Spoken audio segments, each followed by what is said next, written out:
the Garifuna cultural tour. So we had to come back to Dangriga, so it's an inland tour, and now we're driving. We have about a 45-minute ride from Dangriga. I'm sorry, from the bay. From Dangriga, I'm saying the bay. From Dangriga at the bay to Hopkins, and that's where our tour is going to be.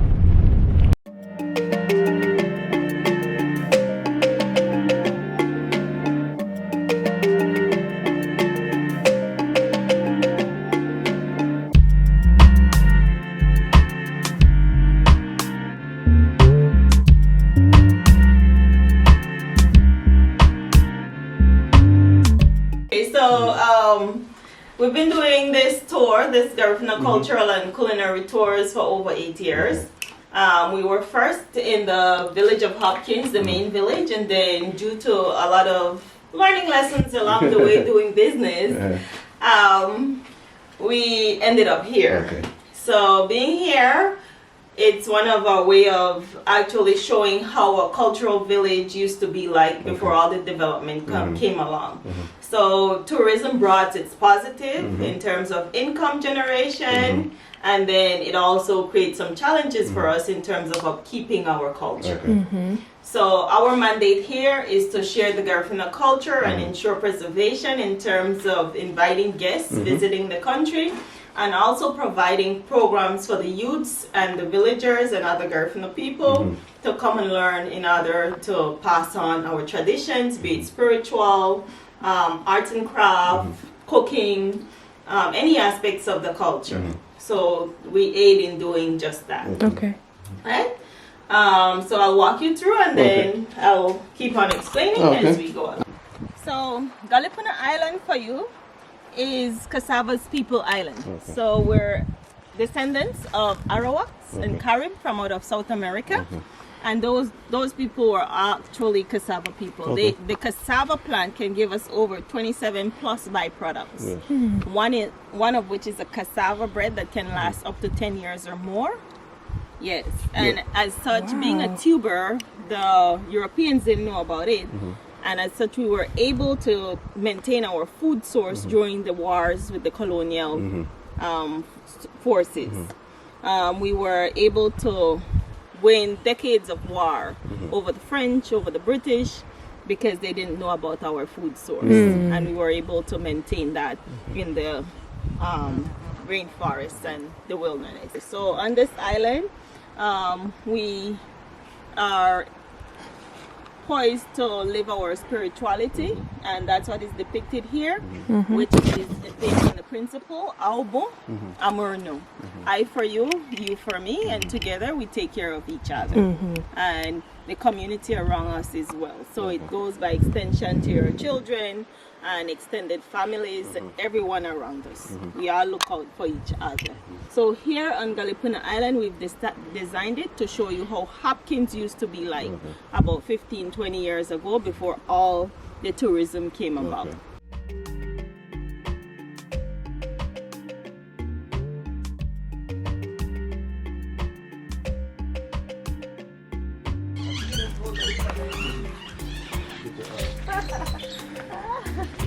So around us, we are always blessed with fruit trees, food trees.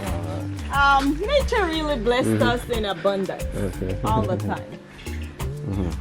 These are some natural fruits. We call them cocoa plum. They have one seed in the middle that you just take away.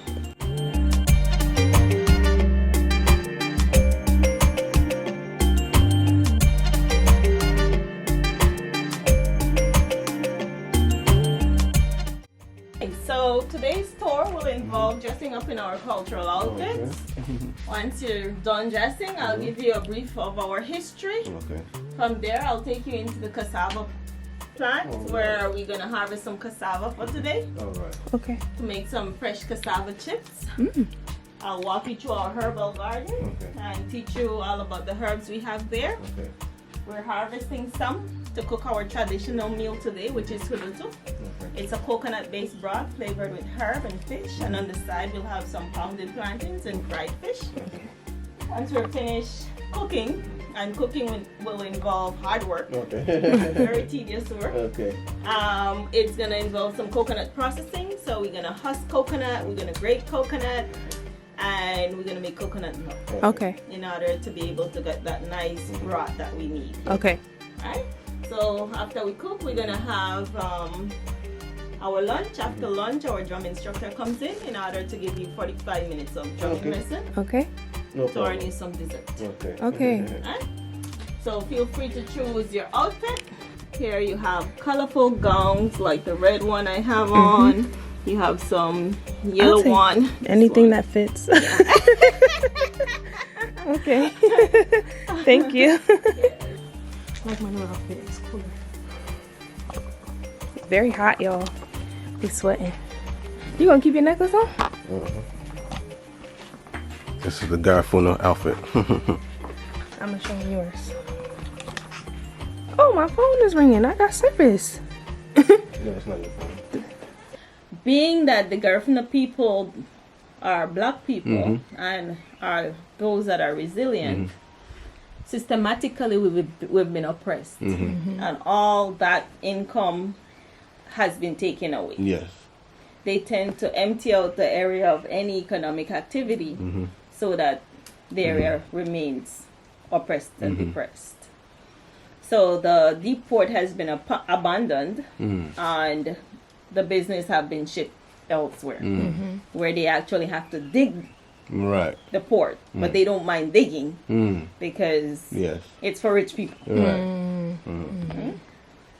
With our system of education, now you don't need the master to stand behind you with a whip. You're willingly doing it to yourself and others, you know.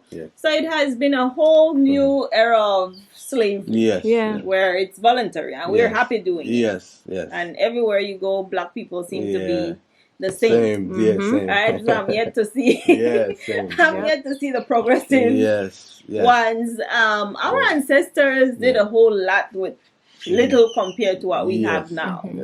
And we still haven't been able to do not even 1/10 of what they did with the resources that they had. You know, so we have a lot to catch up with as black people. And it's the same for the Garifuna people here in Belize.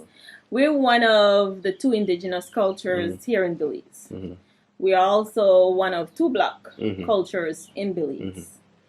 And the next black culture is the Creole. So what differentiates the Garifuna from the Creole is that we're mixed with Amerindian ancestry.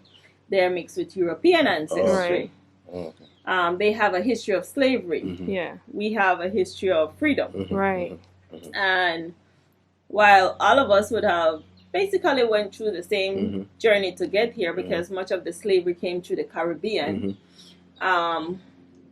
we've been taught how to separate ourselves in order to keep us divided and conquered. A lot of it is miseducation, misinformation, and we've held on to it so tightly. So we were never colonized. There you go.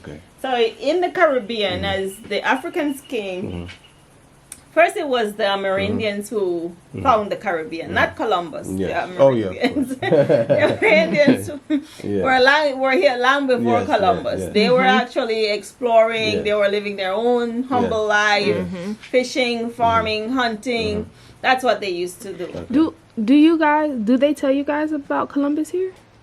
Like they try to say he discovered. They teach it everywhere. Oh, okay. I didn't know that they did the same thing everywhere. here. Okay.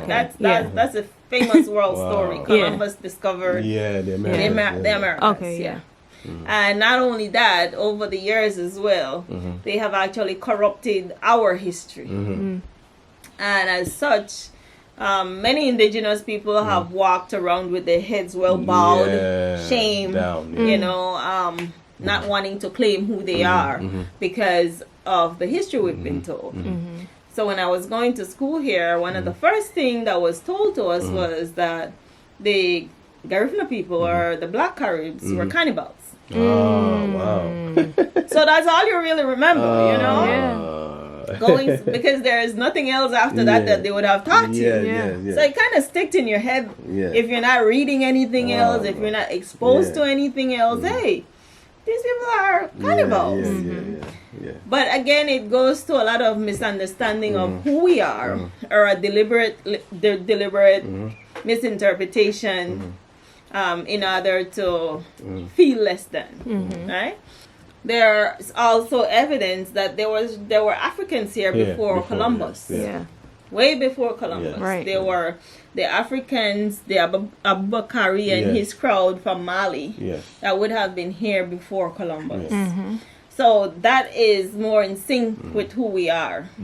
That these Africans that came with Abubakari stayed because they never went back, and they would have intermingled with these Indians. And the intermingling resulted in what we call the Black Caribs. So instead of the Red Indians, now the African genes are showing up. They are now referred to as the Black Caribs. So a lot of these Caribs stayed on the island of Dominica, Trinidad, St. Lucia, St. Vincent, and other Caribbean islands, but much of them resided on the island of St. Vincent and the Grenadines. So when you hear about the Black Carib history, much of it would have been told from the island of St. Vincent and the Grenadines. So there on the island of St. Vincent and the Grenadines, where they mainly reside, they would often still go around the other Caribbean island visiting families, friends, and actually trading among themselves until the European came along. So that's when Columbus came and took back the word that there was something great here. He didn't discover, he discovered people here. Right. Exactly. So he went back and he delivered the good news, and then all the European empires sent their people. So our Garifuna is influenced by English, while the others has some of the Hispanic influence. We did farming, we did fishing. A lot of what we do was simple agricultural processing. So we would salt fish as a way of preserving them, and then we would sell them farther up north in Mexico. We will also row our boats throughout the coast of Central America, trading and selling as we go along. We make rum. We used to make our own rum until we were denied that opportunity to make our own rum in order again to just move us away from being independent. So here in Belize, in southern Belize, we have the Mayan and the Garifuna being two indigenous people in southern Belize. Southern Belize is home to mostly indigenous people. Indigenous people have occupied southern Belize for centuries.